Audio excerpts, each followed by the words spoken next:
Welcome to this week's episode of Run a Profitable Gym. I am your host this week, John Franklin, the CMO of TwoBrain. And with me, I have a very special guest. It is the fittest man in the world, the ex-fittest man. Do you call it fittest man or ex-fittest man? Or are you always the fittest? You know what term I like? Former. How about that? The former fittest man, the once fittest man, the founder of NCFIT Gyms, Train Hard Online Training, the host, of course, of the Jason Khalipa Podcast, and just a general thought leader and someone the TwoBrain community looks up to as a whole, none other than the man, the myth, the legend, Jason Khalipa. Thanks for making the time to do this, man. We always appreciate when you come on the show. Yeah, no, I'm glad I'm here. You know, it's funny. You know, we have a variety of different business verticals, different things going on. But last night I got hit up by one of our coaching directors, and she's like, dude, we could really use your help tomorrow. And this has not happened in many, many, many months. And so I went in and I feel like I was back in the trenches a little bit, coached the 6 a.m. class. So I'm fired up to talk to you right now about all things business and fitness. So yeah, your head's close to the product right now, and we appreciate that. When I think of Jason Khalipa and I listen to some of your content, one of the things I don't think is like burnout. Have you ever experienced that feeling before in your life? You know, we were talking a little bit about it before the show, but you don't strike me as someone who ever gets tired. No. I mean, if anything, I have a terrible attention span, and I don't get tired easy. And it's something that, you know, as you know, from a business perspective, I think it's been great for us. And I also think at times it's been difficult because I have been reactive at times, and I've been really working on those things as a leader in the organization, that recognizing that if you are a leader in your organization, the skill sets that you have, the rest of your team may not have. And they shouldn't. They should have other skill sets. But if you are one of those like hard charger, gotta go, sometimes that could turn some people off. You need to recognize when to turn it on, when to turn it off. But in general, yeah, I'm that guy. I'm that, just kind of gotta go guy. Well, look, you're obviously a successful businessman, a successful gym owner, and we talk a lot about that on the show. But one of the things that we care a lot about at TwoBrain is crafting well-rounded, successful entrepreneurs. And it sounds like you've been having some thoughts on what that means recently. Can you kind of give us an insight into what you've been thinking about in terms of what it means to run a business? Yeah, I mean, well, if you look at my background, when I first got into CrossFit in 2008, there wasn't many business resources. And I came from a background where I came up in the traditional gym system, and I was through high school and college. I had mentors that were very business focused, less coaching focused, more business focused. And when I got into CrossFit, it was very much so coaching focused and less business focused. That was just the way it was. And so over the years, I tried to blend those two, and I tried to communicate with HQ and other gyms.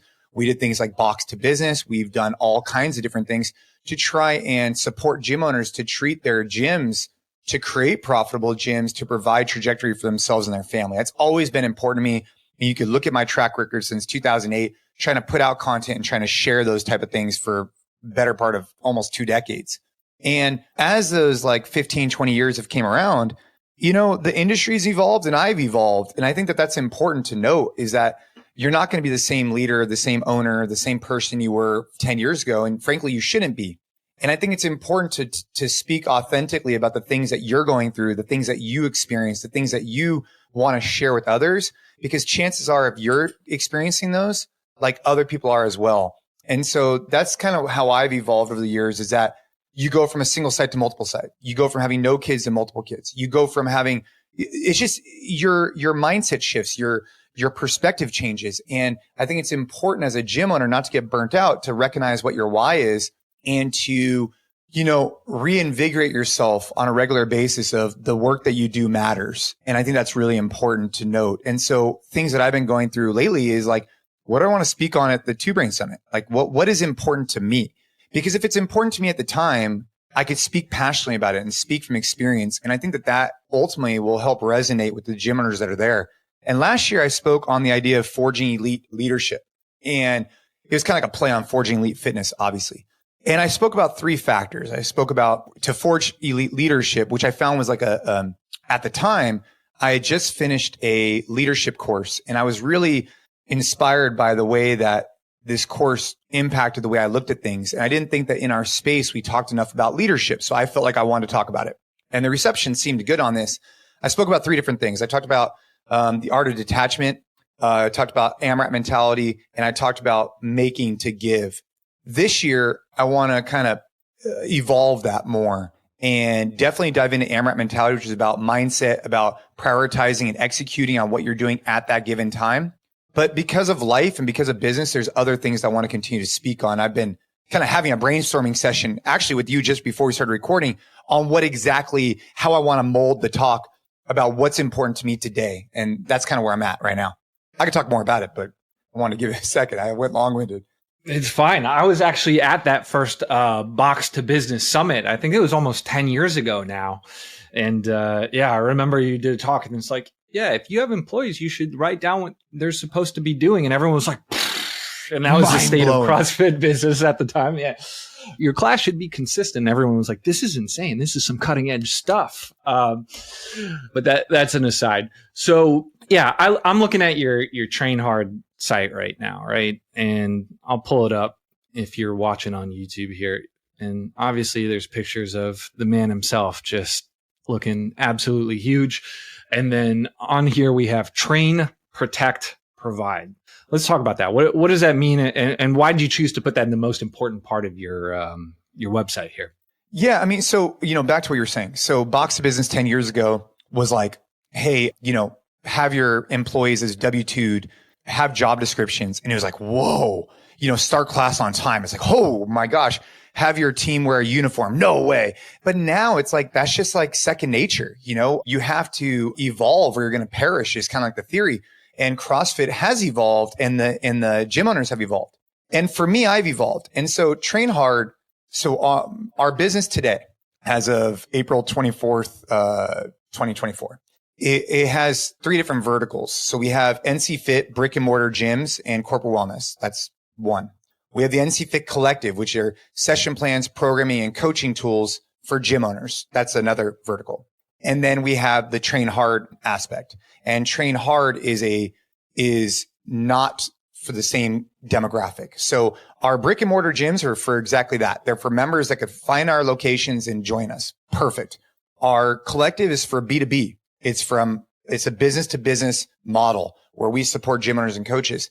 But we weren't doing a very good job speaking to the end consumer who wanted to engage with us, in particular me, and what I'm interested in. And so we rolled out Train Hard as a metaphor for like something that's really important to me. Like I believe that we should train hard so we could protect and provide. And I'll share more about what that means to me and also reach an audience that isn't just CrossFit, meaning I love jujitsu. I'm super into jujitsu. I like the tactical games. I like all those things. And so I wanted to provide a solution for people who are in their garages or in their gyms worldwide who wanted to engage with us, but couldn't make it in one of our gyms and weren't a gym owner.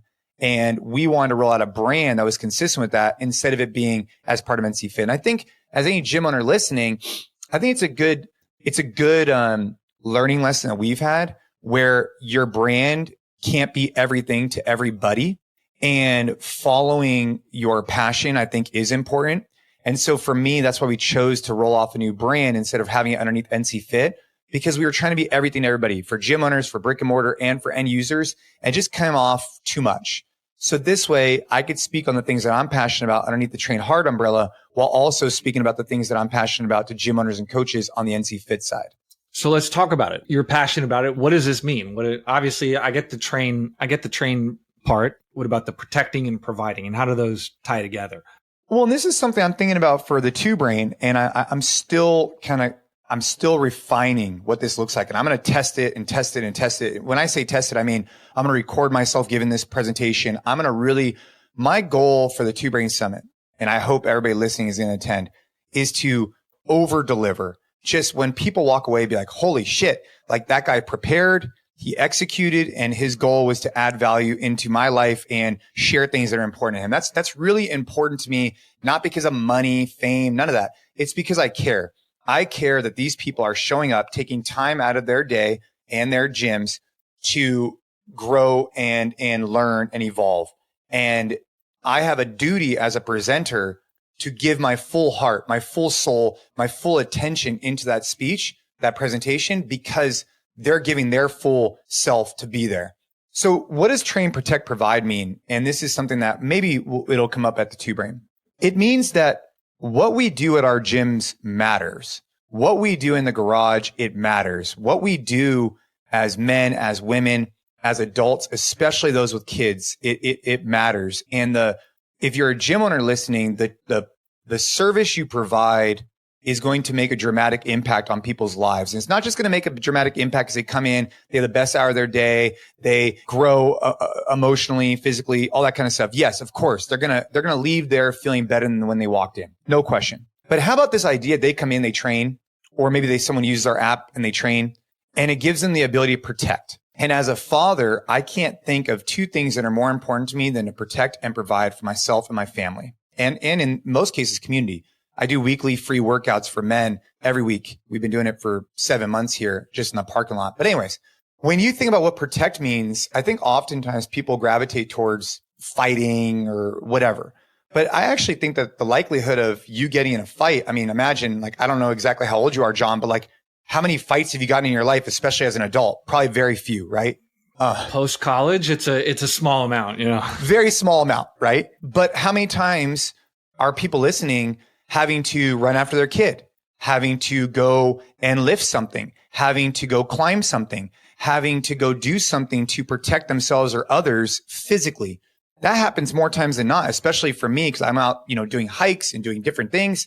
And if you don't have that physical ability, if you don't train, you're not going to be able to protect yourself and your family, especially like, I don't know if you've seen those videos of like the shopping cart with the kid in it that's going into the street and, the person sprints after it and grabs it. That's an example of like what we're providing. But I also think there's this idea of provide. And this one I think is even more important. And this is something I want to talk to gym owners about. We train so we can protect, run, jump, climb, lift. And if needed, sure, fight, of course.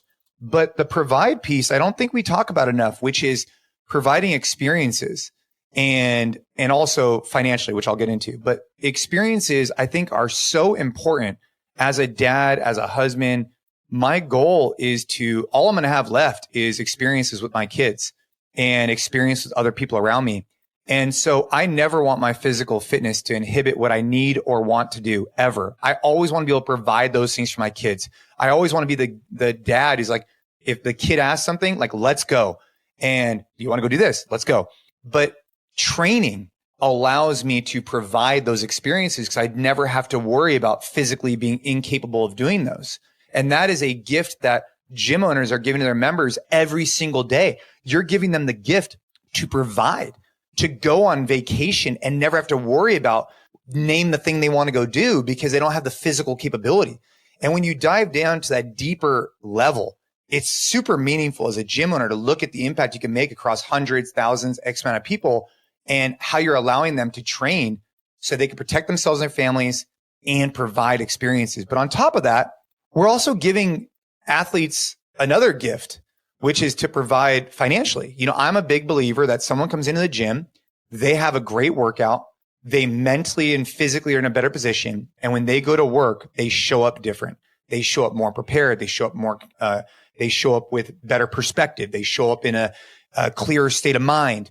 And I believe that over time, they will be able to provide more financially for their families because they're training, because they show up with that type of self-confidence and worth. And those are gifts that we're as gym owners giving. And those are gifts ourselves that we can get by train, protect, provide. I talked to Mo from Beyond the Whiteboard this week, and apparently he went to one of your weekly workouts, and he said that he felt like he wanted to like run through a wall after he finished with it. So whatever you're doing out there, he said it's pretty magical. I'm a new father, so I have two small kids. This idea of providing experiences for kids and showing up and providing as a husband is something I think about a lot because it's so easy to just fall into this rut and this routine. And unless you're like being very conscientious about the way you show up as a father and as a husband, I can see how a lot of that can go by the wayside and turn into bigger problems down the road. I've seen videos of you like working out with your kids. I've seen videos of you like going to the park and playing with your son and doing different things. Do you have like a framework or a way you think about, doing stuff with your children or doing stuff with your wife? Is it like every Thursday's date night, every Tuesday's, workout day with the family? Like how are you going about and thinking about showing up as a husband and father? Well, this is something else that, at the summit, I'm right now, you're kind of firsthand, if you're listening to this and you're going to the summit, you're firsthand kind of hearing some of the things that are important to me right now. Right. But date night has been important to me forever. When our daughter got diagnosed with leukemia, the first thing that I was told is keep a date night. And we've been pretty diligent about doing that. And that's a little bit more structured. But I think in regards to kids, and this goes for any gym owner in their business, is being intentional.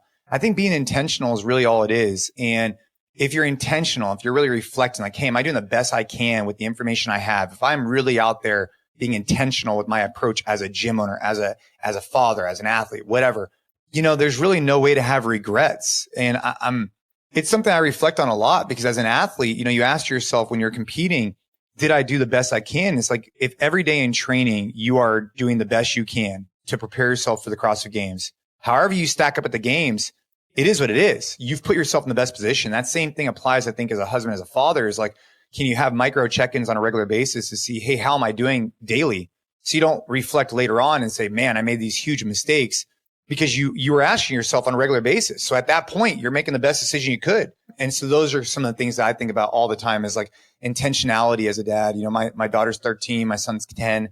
And, I think what we do matters as gym owners, man. And just in fitness in general, my daughter's getting back from 10 weeks. She was gone in a residency program for some health issues she's been having, and she's been gone for 10 weeks. And as a dad, it is so difficult, but the training allows me to stay calm, to stay controlled, to learn these micro doses of adversity that I could then overcome and then take that in our daily life. And I think that those are, I keep going back to, as a gym owner, these are gifts that we're providing to our members that maybe we don't realize, because it'll help us stay inspired to leave the Two Brain Summit and keep kicking ass for the next year until the next summit. Because the work we do, it's hard. Coaches don't show up. This happens, that happens. There's always stuff going on, right? But the work we do is also impactful in more ways than I think we oftentimes see it as. I think I'm going after you, like right after you in the summit, and I'm just sweating right now. I'm going to get off this call and just start practicing. I'm already, you're raising the game for someone here, at least me, because I'm like, oh my God, I got to go after this guy. Okay. So I get it on a high level. I understand the concept. Now, it's a room of 1,000 gym owners. Yeah. Some of them are going to be doing this well. Some of them are going to be doing it poorly. Like how do you live this? How do you live this brand? How do you live the Jason Khalipa lifestyle and train, protect, provide? Well, I think, and the train, protect, provide thing is just like where I'm at, like as a today. But I also think like the lessons that we talked about last year, they're even more important to me today than they were last year. Meaning the AMRAP mentality, being present, being focused, being, so the AMRAP mentality, this really came to be in like 2016. At the time I was trying to, or 2014 or even earlier. I was, trying to win the CrossFit Games, competing year round. At the time we had like 20 something locations, brick and mortar. And, I recognized that unless I prioritized and segmented out my day, like first off, I wasn't reaching my potential in those different areas. And secondly, like I wasn't going to have strong relationships because I was 1 foot in, 1 foot out. I'd be with the kids, but, thinking about competing at the games. I would be on conference calls, but, trying to ride the assault bike, and it just wasn't working. It wasn't working not being present. And so I started asking myself, like, when am I the most productive? And typically it came from when I'm in AMRAPs. Like if I ask you to do 7 minutes of max push-ups, like, dude, you're just going to do it. You're not going to stop and answer your phone. You're not going to go talk to anybody. You're just going to crush it. And that was the mentality that I started incorporating in my life, and I still do today, where it's broken down into certain segments. And I'll just share it with you. So the AMRAP mentality is as many reps as possible. Most people listening know what an AMRAP is. You would then segment out your day. So like, for example, this morning, I got up at 5. I went to the gym.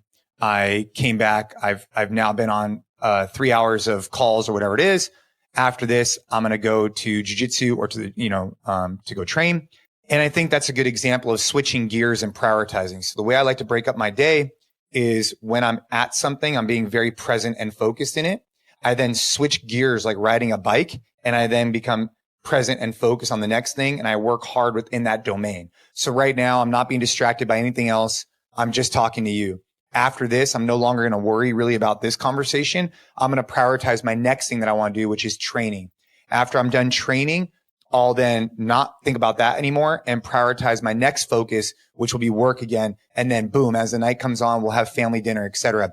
And so the AMRAP mentality is about, kind of segmenting your day in these micro focuses, being present and focused there, working hard, and then evaluating what your deep why is for each one of those focuses you have. And that's what we've talked about in the past at Two Brain. And I think the reason why it's important as a gym owner is that your day is action packed, but oftentimes I think we're a lot more busy doing, but never actually completing anything.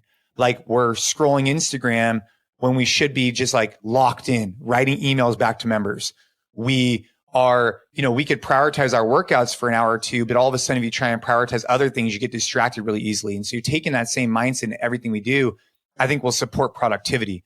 And I have a full talk on this that's going to be a piece of what we'll be discussing at the summit as well. So every year after the summit, we have a large debrief where we talk about not only the speakers, the people who attended, the vendors, basically like a full teardown. And a universal piece of feedback shared about not only you, but your team was that you guys were incredibly present. You were on the floor. You were not putzing around on your phone. You were engaging with guests off the stage and on the stage. And you guys were just like a great partner and a great ambassador. So, I've seen you live this and I appreciate that. And that's part of the reason why Two Brain likes NCFIT so much. But just kind of talking with you and consuming some of your content, this doesn't seem like something that comes naturally to you. Just being able to plan and be focused and stay task oriented for long chunks of time. So how did you develop this skill set? Is it like anything else, like training? You just kind of do it a lot and you get better at it, or was there some type of come to Jesus moment that allowed you to make this switch? Well, definitely, you have those moments, and this is a long time ago. It was like I was walking with my wife, my daughter, and Ashley asked me something. I just had no idea what she was talking about because I wasn't present and focused there. I was just thinking about the CrossFit Games. This was many years ago, and I just reminded myself, dude, what am I doing? What am I doing? I'll get an example is for owners who are coming up to the summit, and sometimes I'll see this at presentations. I just don't get it. It's like you're going to spend your money, your time to come to something to improve your business. That's the goal. The goal is I want to take something away so my business gets 10x return of what I invested here from time and money. But then when they come, they're unengaged. They're just kind of sitting there. Sometimes they're even on their phone. It's like, bro, what are we doing? If you make the decision to commit, let's go all in. And when we made the decision last year to show up at Two Brain and coach classes and do all the things, the commitment was made. And so once we make the commitment to the specific thing, it's like reaching our full potential within that is something I think about all the time. And it's hard for me to focus, but I don't think there's another option because what I refuse, I'd rather feel the tension of me continuously asking myself, how am I doing? Than look back and regret not reaching my full potential on anything I'm doing, even this conversation right now. What would bother me even more is finishing this conversation, but I'm super distracted on whatever else is going on and being like, fuck, did I really do a good job with John? I don't remember even if I answered his question well. Those things really would hold me back. And it's the same thing when I was on conference calls all the time with Asia. We were opening up 20 locations in Asia. And I would always be doing it when I was on the bike. And I had to really put myself in check and be like, dude, you couldn't wait an hour to get on the assault bike. Just prioritize what you need to prioritize because otherwise you're going to regret those conversations. And maybe there was something you missed and that sucks. So that's kind of where I'm at. And it's a continuously working circle. I don't claim to be perfect at this. This is just something I'm aware of. And that for that reason alone, it allows me to be intentional in my approach. So do you have unscheduled time or are you just one of those mutants that schedules every minute of every day? No. So I definitely have unscheduled time because, it's important to also have time to reflect and brainstorm and work, on the business and not in it. I don't really coach regularly. from an ownership perspective, I am definitely not in the gyms. Like I'll go to the gyms, but like in general, I'm looking at it from a different perspective because we have the train hard over here. We have this going on over here. But from that, it's important that you give yourself time for critical thought. And I think that if you jam pack your schedule too much, you don't give yourself enough time for that critical thought. For me, a lot of that happens in the sauna early in the morning or on rucks typically. But if you don't give yourself those allocated times, I think that you're missing out and your business won't reach its potential because you're not having free time to brainstorm. People love a good morning routine. And so is the sauna how Jason Khalipa starts his day every day? Yeah. No, it is. As of the last couple of months, it is. And I'll tell you why. So it used to be, this morning I was at the gym. Tomorrow morning, I got a group of guys coming over. So that's going to be a little bit different, but then we're going to jump in the sauna. What I found is that if you are waking up in the morning with a specific level of stress, for whatever reason, it could be family, it could be business, it could be whatever. And a lot of people listening went through some major stress during COVID. But if you wake up and you already feel like a sense of anxiety, you're not going to be able to attack the day the same way you could if you took on that day with a more composed approach. And that goes for the way you talk to your team, it's the way you talk to your spouse, it's the way that you show up. And so doing the thing you need to do to feel the way you want to feel is very important. And so identifying what that is for you, if that's a walk, if that's whatever. For me, this sauna is a great way to kind of level set and then jump in the cold plunge. And it just like kickstarts my day like nothing else. And especially, like I said, with Ava being gone for the last couple of months, it was a time where my stress was a little bit higher. Kind of like I almost felt like similar anxiety, a little bit different to when our gyms were being shut down for COVID. And I need to do what I need when I know I need to do in the morning to help me show up for my team and myself, my family. And so that's why that's my routine now, is because that puts me in the right state of mind to be the best I can. And are you like a 5 a.m. every day on like a Chris Cooper? You wake up before the sun and grind away. His is like writing. So yours is a sauna. He just goes and smashes on a keyboard for an hour and a half. And that's his grind and it works really well for him. Are you waking up super early? Yeah. I'm definitely before the sun, but not as early, not like 5, but some days 5, some days, like we have groups that meet up on the weekends every weekend at 6 a.m. So, generally around 6, but I think what's important there too is like, don't get too wrapped up in this morning routine where, you end up spending hours and hours just like doing a bunch of shit because you heard it on the internet as something that's going to help improve your life. Like what really matters is like productivity and getting work done. But if starting your morning off the right way helps you be more productive and get your day off to the right foot, then that's the key for it. So find what works for you is important. And you should get ideas from other people like me or whoever, but you got to find what works for you. So I'll tell you what, as a leader in your organization, it's important that you show up a certain way for your team. And there's a lot of stress to show up a certain way. And the only people who know what that feels like is other leaders, other owners. And so coming from an owner leadership perspective, I hear you. I see you. I know how you feel, how when you show up on calls, when you show up in meetings, you're the guy or the girl, and you have to be that person. You have to be the inspirational component that allows your team to thrive. But if you're not at your best self, then you can't be there. You can't be that person for them. And so you need to do what it needs to take to show up. And if that's pre-meeting meditation, if that's whatever that is for you, you got to know what that is so you could help your team thrive.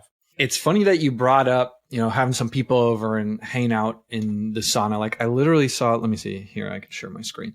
I literally saw a post from Eric Posner. He owns Swerve Fitness, which is like a chain of cycle places. He's out of California as well. And he mimicked like the exact same thing. He's like, here's this like life hack for entrepreneurs. I just invite groups of investors, creatives, and entrepreneurs together, and we just bake at 200 plus degrees and talk about our, goals. And he said that's been like a transformational thing for his network. Like there's something about frying your brain with other guys that allows you to think differently or bond in a different level. I don't know what it is, but you make me want to buy a sauna now. So the sauna thing, again, what I'm currently doing today, and this is why I said that things evolve. 10 years ago, I spent 90% of my time in the gym. Now I spend a lot of my time outside the gym. I spend a lot of my time in the garage, on the jiu-jitsu mats, outdoors, getting into different disciplines. And a lot of the stuff, like on the weekends, every weekend for the last 32 weekends, I've been hosting free men's club workouts in a parking lot. And I don't ask for anything. I don't say anything. I just say, hey guys, I'm going to be here at this time doing this thing. Come join me. And people would ask, like, why wouldn't you just drive them to your gym? And of course I'd want to drive them to my gym. But this is something that is very meaningful for me. And I want to try and remove all the barriers possible. This is not a business thing for me. This is a personal thing that I want to help support my community, be the fittest community in the world. And I asked myself, like, what am I doing to support that? And I wasn't doing enough because there is barriers. And as soon as you start talking about having them at your business, now all of a sudden you're talking about money and waivers and it's just once a week. So it's kind of weird. What are you doing? So instead it's like, hey, we're going to meet in a parking lot. And if people want to join the gym, of course they can. But that's what we've been doing now for 32 weeks. We get a lot of guys out there just to train hard and show up for their families better when they get back home. And that's important to me. That's so cool. I watched a video of the Go Ruck founder, and I think every Sunday his like neighborhood, he hosts like a workout / ruck, and then they all have beers after. So kind of an interesting idea. Maybe I'll have some friends over on Sunday, start the movement. Yeah. You should affiliate this thing. This is a cool movement. Maybe this is the business. Well, I mean, it's just like we're trying to get guys, and this isn't exclusive to guys. The ones that we're doing is because that's where I'm initially trying to connect at. I'm seeing a need, especially for guys who want to get together and do hard things together and suffer shoulder to shoulder. I see a need for that, and I connect with that because I am a guy myself. Women should be doing it too, right? 100%. But right now, that's what I'm seeing. And the bonds, the discussion, it's only going to make me show up better for my family, for everybody around me. And that will have value on our business. Maybe not financially, because you're not going to get people who are going to come to this men's club once a week to join our gym. That's not the intention. It's going to level me up because I'm going to create more bonds and connections and whatever. I'm going to learn more. And then I'm going to be able to lead better when I'm back at the gym. So for that, I'm grateful for it. So speaking of spending less time in the gym and speaking of these other disciplines that you're doing, I actually did a train hard workout in anticipation of this call. So if you notice why my back's so huge, that's why. I thought I noticed something. Why I'm busting out of this chair. Yeah. I'm going to buy another one. It's like triple the volume I usually do. So I'm getting huge. How has some of this bled over into the collective? So in case like the NCFIT programming for gym owners, if at all. Yes. I mean, our flex track is available for the gym owner. And a good way to think about it is like our current NCFIT collective is definitely focused for the CrossFit gym. So it's going to have a little bit more complexity in it. The train hard is a little less complex. So, today's NCFIT workout had snatching and handstand pushups in it. Train hard would not have those two movements. And it's just a different way of training where train hard's mentality is more like, how do I create a baseline of fitness to be able to go train, protect, provide? Whereas our NCFIT gyms, I don't want to say they have more sport component, but they definitely have more complexity. And I think that there's benefits to both. I think that one of the benefits to having complexity in CrossFit is that it keeps people inspired and fired up to continue to come into the gym for many, many years. I mean, it's one of the very unique fitness programs that keeps people around for a long time because there are those new skills to chase. But I chased them for many years, and now I chase other skills like jujitsu, and I'm looking for a really solid program to develop my overall base, and that's what Train Hard provides me. So if you sign up for NCFIT programming as a gym owner, you have access to all these. I see a little bit Compete, Flex, Go. They have access to all of those. You have Compete, you have Flex, you have the NCFIT workout, which has a performance and a fitness track, which is great. And you get your daily session plans and all of those good things. I think what we're doing on the collective side is like just the beginning of like right now we're putting out, I believe, the world's best session plans and programming. So if you're looking for that as a gym owner, I believe we're putting out the best. We own gyms. They're successful, and we use the same plans we use. What's different about them? I'm sure people have tried a couple different services on here. This is sell away. We want to hear it. I think for me, it's the fact that, when you could generate, gyms that are doing, 6 figures a month, I think that there's something to be said about the program matters. And when you have a lot of members who come in and they're providing you feedback, you could adjust accordingly. So it's the daily videos. It's the fact that every workout is tested. It's the fact that it's being tested from coaches who are coaching in a gym. Like, we're not a competitor gym. That's just not what we do. We own brick and mortar gyms that are for the general population. And I think for a lot of people listening, that's the type of gyms that they have. So for that reason, I think that we could thrive in that area. Obviously, I think what also makes it unique is that the people that are writing the session plans and testing the workouts are coaches themselves, and they coach regularly. It's not like they just used to coach. I don't write the session plans because I'm not as qualified to now. Like, yes, I'm a CrossFit level 4 coach. I taught on seminar staff, but I still don't write them because I'm not in the trenches every single day like these guys are. So for that reason, that's why I think we're the best. How are you feeling about CrossFit HQ and the affiliate community right now? I think that CrossFit has made a lot of steps in the right direction, a lot. And it's funny because I used to have similar conversations like what they're having now many years ago. And obviously, ownership's changed, things have changed. But I think they're trying really hard to move the brand and the community in the right direction. And my hope is that it's not too late. My hope is that there is growth to be had, but I think time will only tell. I think that they're doing a lot of the right things. And again, my question would be, I think we need to reflect back and look back on this a year from now and see if it made the changes that CrossFit wants it to make. Because I think they're making all the right pivots, but maybe not, maybe they need to be happening faster or maybe they should have happened several years ago to get to the growth that they're looking for. But as of right now, I do think that they're doing the best they can to support gym owners, to grow the brand. But they have a lot of, it's not easy being HQ, especially with new ownership and leadership, because you have to thread the line between your OG affiliates and where the brand was and where it wants to go. And they're still trying to figure out what that dynamic looks like, in my opinion. And I've definitely seen a lot of action happening. Yeah. You're obviously thought of as a huge leader and influencer in the space. When we look at our data from the State of the Industry report, it shows that the average affiliate owner is still struggling. They're still making less than the median household income in virtually every market. So, as someone who owns affiliates, travels to affiliates, has taught, however many thousands of people how to do CrossFit. If you could affect change across the affiliate community, when we're talking from a business standpoint, what would you advise your average affiliate owner to do? Where are we running, or where are we falling short as a community? I think in general, this is going to sound super broad.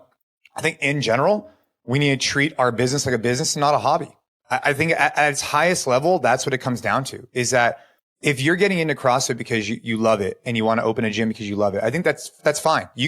Two things can be true at once. You could love CrossFit, but also be interested in running a very successful, profitable business. And I don't think those are mutually exclusive. And I think that for a while in CrossFit, it was like negative to talk about making money.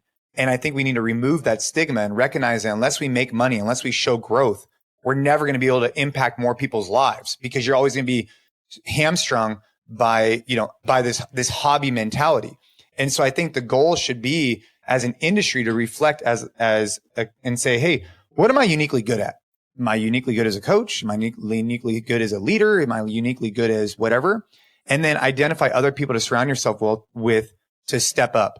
I think a lot of people, if you look at it like a restaurant, I think there's quite a few people who get passionate about CrossFit, who fall in love with it and get life-changing results. And they decide to open up a CrossFit gym. And maybe they're really good at coaching, let's just say. But if that's like the food you're delivering on the table, everything else matters. Like, you can't have a successful restaurant unless you have a nice front desk experience, unless you're able to make a, reservation, unless you're able to, have a clean, excellent location. All of those things start to matter. Even if the food is great, you probably won't go back again if you can't make a reservation.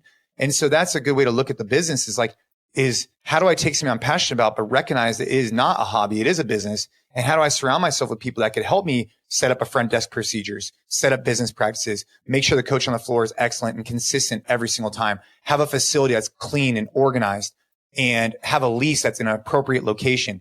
That's what I think the industry needs to look at as a whole. And instead of I'm opening this up because I love it, because you could do both at the same time. So it's not mutually exclusive. The people who say that they're doing it because they're passionate about it, that's okay, but make money as well, because then you can do it for longer. Well, I mean, I remember, dude, this was like years ago. I'll never forget this. It was like 2009. We opened up our second location. And I remember someone said to me like, hey, so why are you selling out and opening up a second location? I'm like, what? I was like, bro, at the time I'm like teaching seminars. I'm on CrossFit. I'm like, who's selling? What? And I remember saying to myself, like, his perspective was that if I wanted to grow financially to support myself and my family, that's for some reason I was selling out. But at the end of the day, that's the only way this whole thing survives. The only way this ecosystem survives is if gym owners are financially secure so that they could then compensate their team in a financially secure way so that those coaches can then impact the members in an effective way. And unless that system is there, it's just going to be broken. And you'll have a lot of gyms with 50 to 60 members that are barely struggling, to get by, and they get sold to the next person and sold to the next person, instead of looking at it like a business where they could build a thriving community where they could then give to things they care about. And then they could support gym owners with a wage that allows them to actually live. So yeah, that's the way I look at it. You heard it directly from Jason Khalipa.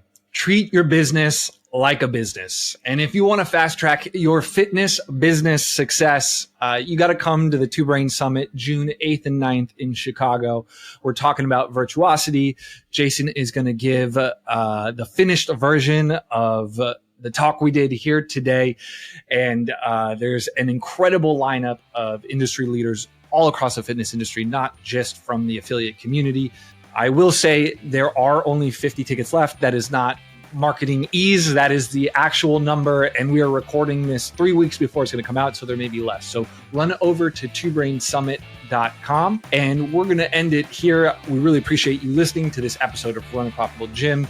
Jason always brings the heat. If you enjoyed it, be sure to like, subscribe, leave a comment. And as always, Jason, we appreciate your time. Thank you so much for being a great partner and an amazing part of the community. Thank you for having me.